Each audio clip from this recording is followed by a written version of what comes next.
জয় গৌরী প্রেমানন্দে। লাল কাপড় নিয়ে দণ্ড কাঁধে নিলেই শুনছি দণ্ড হবে না। আপনারা যদি এই 3 থেকে বাড়িতে থেকেই গৃহস্থ অবস্থায় থেকে যদি 3 থেকে দণ্ড দিয়ে 100 তুলে নিতে পারেন, আপনি পিওর সন্ন্যাসী, খাঁটি সন্ন্যাসী। লাল কাপড় সন্ন্যাসী থেকে আপনি বড় সন্ন্যাসী।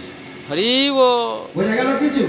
তাহলে সন্ন্যাস বলতে প্রকৃত কি বলে, গৃহস্থ আশ্রমের থেকেও সন্ন্যাস করা যায়।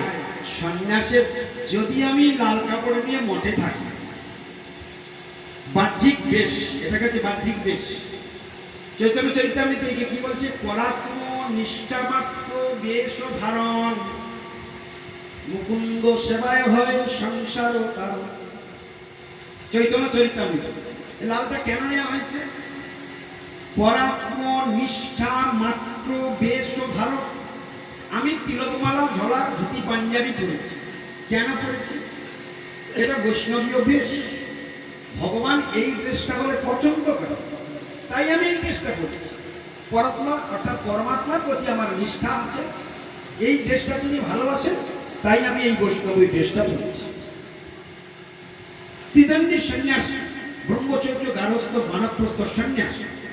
তো এই সন্ন্যাসের কোনো দাম নেই। যদি তোমার মনে দুষ্টবুদ্ধি থাকে, মনকে দণ্ড দেওয়া হলো না। তোমার বাক্য যদি কৃষ্ণ কথা না বলে আন কথা বলে, তাহলে বাক্য দণ্ড হলো না। আর তোমার শরীরটা যদি কৃষ্ণ সেবায় না দেখো, অন্য শরীরে অন্য নিজের সুখের জন্য তোমার শরীর ব্যয় করো, তাহলে সে দণ্ড। তার কায় মন বাক্য 3 থেকে দণ্ড দিতে পারলেই তবে হলো সন্ন্যাস, পিওর সন্ন্যাস। নতুবা ওই কিছুটা ভাঙ্গাটি বিপ্রের নেয়। বোঝা গেল? গৌর প্রেমানন্দ। তাহলে জীবনটা কোথায় ব্যয় করতে হবে? বাক্যটা কি করে, কার জন্য ব্যয় করতে হবে? ভগবানের জন্য। তাহলে সারাদিন কৃষ্ণ কথা বলতে বলতে তোমার মুখ যখন অনর্গল কৃষ্ণ কথা ছাড়া অন্য কিছু বলতে পারবেই না, বলতে চাইবে না, তুমি জানবে প্রমোশন হয়ে গেছে। যখন তোমার মনে কৃষ্ণ কথা ছাড়া অন্য কিছু আর আসে না, তখন তুমি জানবে যে তোমার প্রমোশন হয়ে গিয়েছে। আর যখন তোমার শরীরটা দিবারাত্র কৃষ্ণ সেবার জন্য পাগল হয়ে যাবে, ও শরীর আর অন্য কথাও দিতে ভালো লাগবে না, যাবে তোমার প্রমোশন হয়ে গেছে। হরি বল। বোঝা গেল কিছু? তাহলে আজকের হরি কথা এখানে কেন শুনছি? এই হরি কথা শুনতে শুনতে, হরির কথা যত শুনবো তত চিন্তন হবে। আর হরির কথার চিন্তা হতে হতে হতে হতে একদিন আমার জীবনটা, আমার মনটা পুরো হরিময় হয়ে যাবে। তাহলে হরি কথা প্রত্যেকদিন শুনতে শুনতে অভ্যাস হবে। অভ্যাসেন অভ্যাসেন তু কৌন্তেয়, হে কুন্তি পুত্র অর্জুন, অভ্যাসেন অর্থাৎ অভ্যাসের দ্বারা। তাহলে কি অভ্যাস? প্রতিদিন হয় হয় গ্রন্থ সঙ্গ, নয় ভক্ত সঙ্গ। এই দুটোর দ্বারা অভ্যাসটাকে চরমে তুলতে হবে। এসব শুনে কি হবে? এগুলো ব্রেনে যারা পুনরায় চিন্তা করবে এই কথাগুলো, তাদের হরিকথা শুনে লাভ আছে। তাহলে আমাকে জীবনে ভগবানের কাছে ফিরে যেতে গেলে আমার করণীয়টা কি? যত বেশি পরিমাণে পাওয়া যায় ভগবানের কথা, হয় গ্রন্থের সঙ্গ করব, আর না হয় ভক্তের সঙ্গ। ভক্ত ভাগবত, নয় গ্রন্থ ভাগবত। এই দুইয়ের সঙ্গ যতটা বেশি পরিমাণে করবো, ততটা পরিমাণে আমার অভ্যাস হবে। আর যতটা পরিমাণে অভ্যাস হবে, ততটা সংস্কার নিয়ে যদি আমি বলি, পরের জন্য ওই সংস্কার থেকে চিত্তে এই সংস্কারটা ধরা থাকবে। পরের বার গিয়ে যেখানে জন্মগ্রহণ করবো, ওই চিত্তের সংস্কার অনুসারে ফের পরবর্তীকালে সেই লেভেলে আমার জন্ম হবে। সেই লেভেল থেকে আমি আবার হরি ভজনের পথে, আবার গোলকের পথে যাত্রা। হরি বল। ভয় পাওয়ার কিচ্ছু নেই। সাধকের এটাই সব থেকে প্লাস পয়েন্ট। কি বললেন?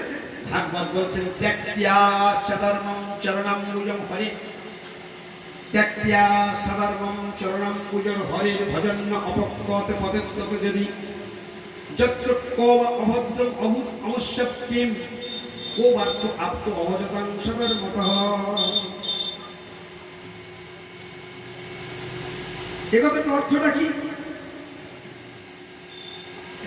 যদি কেউ জীবনে কৃষ্ণ ভাবনাকে জীবনে অঙ্গীকার করে, কৃষ্ণ ভাবনা, কৃষ্ণ ভাবনামৃতকে জীবনে ধারণ করে নেয়, কৃষ্ণ বই আর কিছু নেব না, এরকম প্রতিজ্ঞা করে, যদি এরকম করে নেয়, হ্যাঁ, যদি कोई कृष्ण भावनामृत जीवन में अंगीकार कर लेता है, अर्थात जीवने यदि केउ एक बार कृष्ण भावना के अंगीकार करे ना, प्रतिज्ञा करे ना, যে ওটাই আমার জীবন সত্য। তাহলে তার কথা কি বলছে, ও যদি কোনো রকমেও যদি ও শাস্ত্রবিহিত শাস্ত্র অনুমোদিত কর্ম না করে, বা ঠিক মতো ভক্তি না করে, বা ও ভক্তি করতে করতে পতিত হয়ে যায়, পতন হয়ে যায়, ভক্তি করতে এসে ভক্তির জায়গায় গিয়েও সেখান থেকে হঠাৎ পতন হয়ে যায়, পতিত্বত ত্যাক্তিয়া স্বধর্মম, ভাগবত কি মর্মান্তিক কথা হচ্ছে, ত্যাক্তিয়া স্বধর্মম চরণাম্বুজম হরে, চরণাম্বুজোর হরের ভজন। তাহলে কি করতে এসেছে, ত্যাক্তিয়া স্বধর্ম, স্বধর্মকে পরিত্যাগ করবে, নিজ নিজ ধর্ম পরিত্যাগ করবে, কি করতে এসেছে, হরির ভজন করতে এসেছে। ত্যাক্তিয়া স্বধর্ম, পরিত্যাগ করে স্বধর্ম, চরণাম্বুজম হরের ভজন, ভগবান শ্রীহরির চরণাম্বুজ আশ্রয় করে ভজন আরম্ভ করেছেন।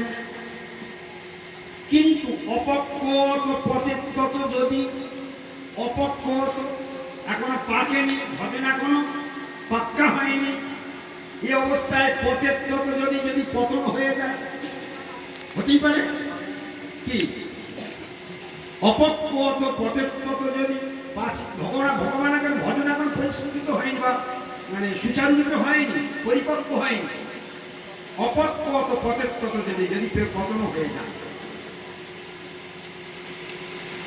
অপক্কত পতিত্বত যদি যত্র কো বা অভদ্র অমূল অংশ, তার কি বা ক্ষতি হতে পারে, তার কোনো ক্ষতি হবে না।